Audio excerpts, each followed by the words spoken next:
त्यांच्या अध्यक्षतेखाली जी गठीत समिती तो वाचून जात असला पाहिजे मला आणि जनरल बोर्डर तुम्हाला हे करता येते का ओव्हरऑल करता येते का या सगळ्या गोष्टीचं हे पाहिजे एक्सप्लेनेशन पाहिजे देतो नाही तुम्हाला सांगितलं मीटिंगमध्ये मी विचारणार तुम्ही आणि कुठल्या कायद्याने कुठल्या नियमाने काय केलेले आहे जिल्हा परिषद आपले जिल्हा परिषद नियमानुसार कायद्यानुसार चालते फक्त तुमचे काय त्याचा किती कुठे येते 6,97,00,000 ते होत आहे का जुने होत आहे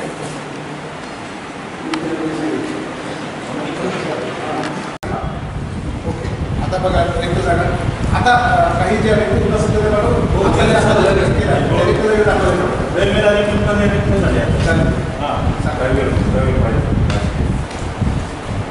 ICDS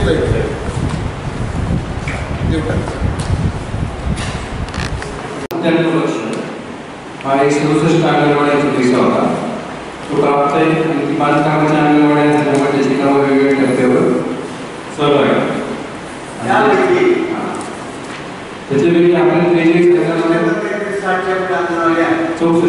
या सुरू झाले त्याच्यावर काय करायचं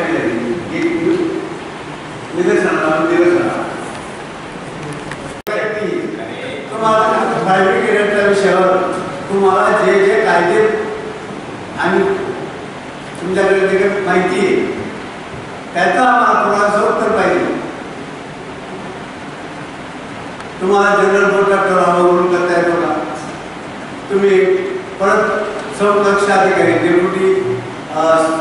शिवला महिला बाबीला विचारता काय करायचं ते सर्व तुम्ही काय सांगू आता हा विषय कसा आहे हा विषय पुढे जाणार आहे त्याच्यामुळे तुमचं जे काय असेल ते देखील घ्या लागणार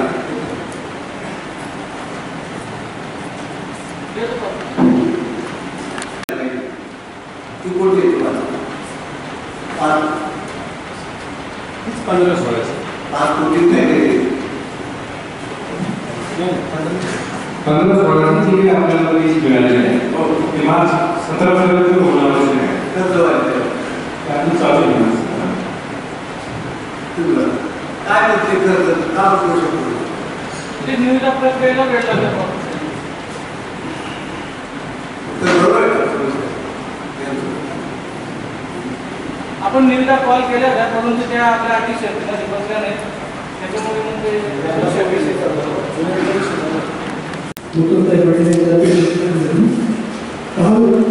पुन्हा एक सवाल आहे त्यामुळे आधीच्या सदस्यांनी किंमत लावलेलं आहे काल एक सवाल त्यामुळे कालच्या सदस्यांनी किंमत वाचून दाखवतो सन्मान्य सभासदांच्या त्यांच्या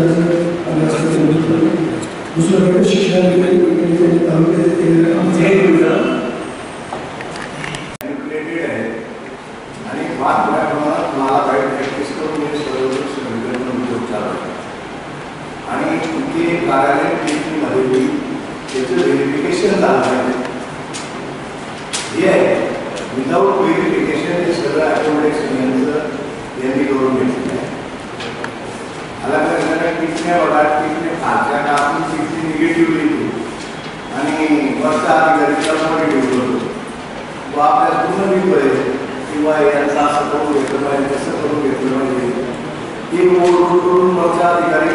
डायरेक्ट त्याला मंत्री घेतो वस्तुस्थितीचा पाहिजे तुम्ही करून घ्या चेकआउट हा विषय आमच्या निदर्शनात तुम्ही आणून दिल्याबद्दल जर तो खरा असेल तर तुम्ही आपले निदान पात्र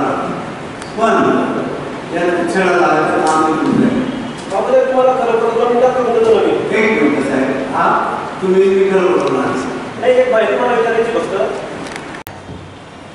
मग मी माझा पाठ समिती झाला की फाईल पण आता पर्यावरण डायरेक्ट मागितली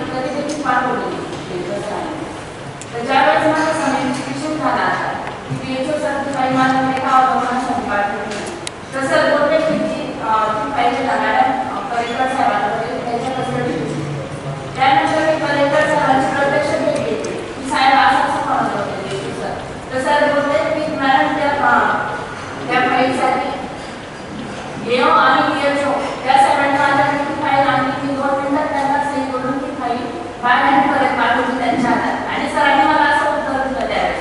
आता बरोबर यायच्या अपंग विद्यार्थ्यांना शिकवण्यासाठी राज्य सरकारने अपंग युनिट सुरू केले आणि हे अपंग युनिट सुरू करत असताना मोठ्या प्रमाणावर ज्या अपंग युनिट सुरू केल्यानंतर त्या ठिकाणी बेरोजगार कर्मचाऱ्यांना भरती केलं गेलं आणि हे करत असताना मध्यंतरीच्या कालावधीमध्ये हे सर्व अपंग युनिट शासनाने बंद केले आणि हे बंद केल्यानंतर त्या अपंग युनिटमध्ये काम करणाऱ्या त्या व्यक्तीला स्थानिक स्वराज्य संस्थांमध्ये सामावून घेण्याच्या संदर्भामध्ये राज्य सरकारने आदेशित केले आणि ज्यावेळेला राज्य सरकारने त्यांना स्थानिक स्वराज्य संस्थांमध्ये भरती करण्यासाठी समायोजन करण्यासाठी आदेशित केले त्यावेळेला मोठ्या प्रमाणावर राज्यामध्ये वेगवेगळ्या ठिकाणी हा फार मोठा आर्थिक गैरव्यवहाराच्या माध्यमातून भरतीचा गैरप्रकार या ठिकाणी घडलेला आहे. मला आज धुळे जिल्हा परिषदेच्या मुख्य कार्यकारी अधिकाऱ्यांच्या समोर आमचे अध्यक्ष आदरणीय बापूसाहेबांच्या समोर या काही गोष्टी मी त्यांच्या निदर्शनास आणल्यात. त्यामध्ये 6/4/2017 रोजी एक फाईल शिवसाहेबांकडे पुटअप करण्यात आली आणि त्यामध्ये सुमारे 18 लोकांना त्या ठिकाणी जिल्हा परिषदेच्या सेवेमध्ये सामावून घेण्यात आले. दुर्दैवाने या सर्व लोकांची माहिती काढल्यानंतर असं लक्षात आलं की हे सर्व लोक बीड, जळगाव, औरंगाबाद, नगर, परभणी, नागपूर अशा या भागातले हे सर्व लोक होते आणि या लोकांना त्या ठिकाणी सामावून घेत असताना यांची शैक्षणिक पात्रता जर पाहिली तर हे फक्त 10वी पास होते आणि हे या विदर्भातनं आणि मराठवाड्यातनं ही मंडळी आली. त्यानंतर यांचे अपंग युनिट हे नंदुरबार जिल्ह्यामध्ये सुरू करण्यात आले आणि नंदुरबार जिल्ह्यामध्ये ते अपंग युनिट बंद पडल्यानंतर यांचं समायोजन धुळे जिल्हा परिषदेमध्ये करण्यात आलं आणि हे समायोजन धुळे जिल्हा परिषदेमध्ये करत असताना ज्या गोष्टींची पडताळणी केली पाहिजे होती, दुर्दैवाने त्यांची शैक्षणिक पात्रता असेल, त्यांच्या अपंग युनिटमध्ये भरती झाल्याची तारीख असेल, अपंग युनिटमध्ये भरती झाल्यानंतर त्यांना मिळालेलं अप्रूव्हल असेल, या सर्व बाबींची पडताळणी करण्याची जबाबदारी त्या ठिकाणी संबंधित अधिकाऱ्यांची होती. परंतु दुर्दैवाने ती तपासणी न केल्यामुळे आज ह्या लोकांना त्या ठिकाणी जिल्हा परिषद धुळेमध्ये त्यांचं समायोजन करण्यात आलेलं आहे. विषय हा येतो की अशा पद्धतीने भरती प्रक्रिया ज्या वेळेला होते त्यावेळेला एखाद्या भरती प्रक्रियेमध्ये उदाहरणार्थ ग्रामसेवकची भरती प्रक्रिया आपण ज्यावेळेला करतो त्यावेळेला किमान शैक्षणिक पात्रता ही कृषी पदवीधारक असला पाहिजे, डिप्लोमाधारक असला पाहिजे. परंतु त्या ठिकाणी बेरोजगारी एवढ्या मोठ्या प्रमाणावर आहे, डबल PhD गोल्ड मेडलिस्ट सारखे विद्यार्थी त्या ठिकाणी येतात आणि दुर्दैवाने धुळे जिल्ह्यातल्या लोकांना न्याय न मिळता बाहेरच्या जिल्ह्यांमधले लोक हे चुकीच्या पद्धतीने या जिल्हा परिषदेमध्ये समावेशन केलेलं आहे. यास मी आज हरकत घेतलेली आहे आणि त्याची चौकशी करण्याच्या संदर्भात आज निर्देश देण्यात आलेले आहेत.